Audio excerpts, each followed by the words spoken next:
ঢিঙত কৰ্তব্যৰত অৱস্থাত বিদ্যুৎ বিভাগৰ কৰ্মচাৰীক আক্ৰমণ।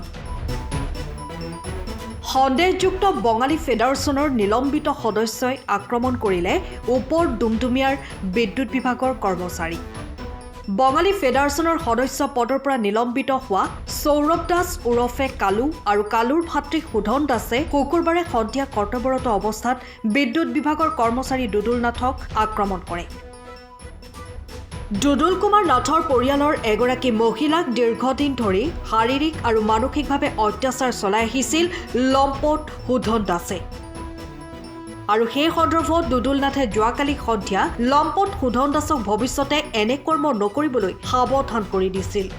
আৰু সেয়াই যেন কাল হ'ল দুদুল নাথৰ বাবে। অনবৰতে সাম্প্ৰদায়িক বিষবাষ্প বিয়পাই ফুৰা এইজন সন্দেহজনক তথা অনবৰতে সাম্প্ৰদায়িক বিষবাষ্প বিয়পাই ঘূৰি ফুৰা সৌৰভ দাস ওৰফে কালুৱে সুধন দাসক লগত লৈ কৰ্তব্যৰত অৱস্থাত থকা বিদ্যুৎ বিভাগৰ কৰ্মচাৰী দুদুল নাথক আক্ৰমণ কৰে। আৰু এই ঘটনাৰ পাছতেই সমগ্ৰ ঢিং আৰু ডুমডুমিয়াত সৃষ্টি হৈছে তীব্ৰ চাঞ্চল্যৰ। এগৰাকী সন্দেহজনক তথা বিভিন্ন ধৰণৰ দুৰ্নীতি আৰু অপকৰ্মৰ লগত জড়িত আৰু অনবৰতে হিন্দু মুছলমানৰ মাজত সাম্প্ৰদায়িক বিষবাষ্প বিয়পাই ফুৰা কালুৰ বিৰুদ্ধে জাঙুৰ খাই উঠিছে সাধাৰণ ৰাইজ। মোৰ ছোৱালীজনী স্কুললৈ আহে, ৰাস্তাৰ বাটে ঘাটে মানে ভয় ভাবুকি দেখাই অশ্লীল ভাষা কয়, এই সুধন বুলি কয় ল'ৰাটোৱে, আৰু আজি যিজন অন ডিউটিত থাকোঁতে মাৰিছে, মোৰ ভতিজা হয়, এই কথাটোক লৈ কওঁতে তেওঁলোকে মোৰ এই ভতিজাটোক মাৰপিট কৰে। সুধনে মাৰিছে কালু, এইটো কি ফেডাৰেশ্যন বুলি বঙালী ফেডাৰেশ্যনৰ সভা বুলি কৈছোঁ আৰু কালু দাস। বঙালী মানুহে অসুবিধা কৰা নাই, অন্য বঙালী মানুহে আমাক অসুবিধা কৰা নাই। অকল কালুৱে ইয়াত সৰ্বে ইয়াতে কালু দাস বুলি কোৱা ল'ৰাজনে সৰ্বে সভা ফেডাৰেশ্যনৰ নামত বহুত টকা কিবা কিবি কৰিছে আৰু বহুত মানে আমাৰ মাজতে সম্পত্তিটো বেয়া কৰিছে। তেওঁ হিন্দু মুছলিমৰ মাজতে তেওঁ কাজিয়া লগাই আছে। আজিলৈকে আমি কোনো হিন্দু মুছলিমৰ কাজিয়া আমি ইফতাৰ খাওঁগৈ, তেওঁলোকে আমাৰ ঘৰত আহি বিহু খায়। কিন্তু এই ল'ৰাজনে মাজতে আহি কেনেকৈ কি কৰিছে নাজানো, ক'পে কিমান চনত আহিছে আমি সেইটোও নাজানো। সন্দেহজনক সাম্প্ৰদায়িকতা সৃষ্টি কৰিছে।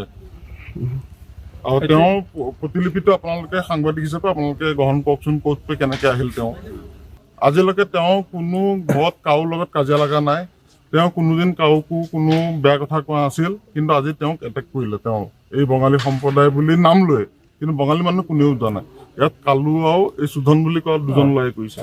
হিন্দু মুছলমানৰ মাজত সাম্প্ৰদায়িক বিষবাষ্প বিয়পাই ফুৰা এইজন কালু আচলতে ক'ৰ পৰা কেতিয়া আৰু কেনেদৰে আহি অনবৰতে হিন্দু মুছলমানৰ মাজত সাম্প্ৰদায়িক বিষবাষ্প বিয়পাই ফুৰিছে, তাক লৈ এতিয়া প্ৰশ্ন উত্থাপিত কৰিছে বিভিন্নজনে।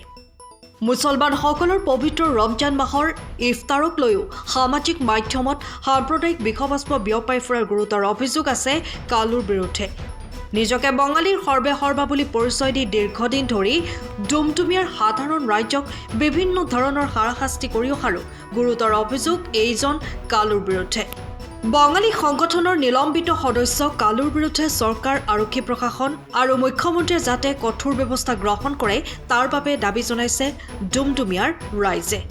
ইফালে বিদ্যুৎ বিভাগৰ কৰ্মচাৰী দুদুল কুমাৰ নাথেও লম্পট সুধন দাস আৰু কালুৰ বিৰুদ্ধে ডুমডুমিয়া আৰক্ষী চকীত এজাহাৰ দাখিল কৰিছে। ঘটনাটো মানে মোৰ ভণ্টি লিজা দেৱী, তাই মানে আপোনাৰ স্কুলত টিচাৰ কৰে, প্ৰাইভেট স্কুল এখন কৰি আছে দেই। তাই আহোঁতে যাওঁতে এটা সুদৰ্শন বুলি কয় এটা ল'ৰাই মানে সুদৰ্শন বুলি কওঁ আৰু ফিজিকেলি মানে আপোনাৰ টৰ্চাৰ কৰিব বিচাৰে, ভেটি ধুই দিব বিচাৰে, তাইক মানে ভাল পাব বিচাৰে, লৈ যাব বিচাৰে। এদিন তাই ধমকিও মাৰিলে, মই জনামতে আৰু দেই, চেণ্ডেল দি কোমাওঁ বুলি কৈছিল। আজি মই মানে ডিউটিত যাওঁতে তাক পালোঁ বজাৰতে, বোলো সুদৰ্শন তইতো মোৰ লগৰে ল'ৰা, এতিয়াতো ইমান বছৰ হ'ল, 43 ইয়াৰ্ছ, মোৰ 43 ইয়াৰ্ছ, তই ভণ্টি ছোৱালীয়ে হ'ব তোৰ নিয়মমতে, তই এইবিলাক কাম নেক্সট টাইম নকৰিবি, কিন্তু নেক্সট টাইম কৰিলে কথাটো অকণ বেয়া হ'ব কিন্তু দেই। ককায়েক হিচাপে মই এইখিনি ক'বই লাগিব। মই সেইটো ক'লোঁ, কৈ দি মই ডিউটিত গুচি গ'লোঁ। ডিউটিৰ পৰা ৰিটাৰ্ণ আহোঁতে মই ৰখিলোঁ, তেলটো অকণ ভৰালোঁ বাইকত। তেলটো ভৰাই আহোঁতে সি কালু নে কি বুলি কয় হেৰিটো, আৰু সি সুদৰ্শন আহিছে।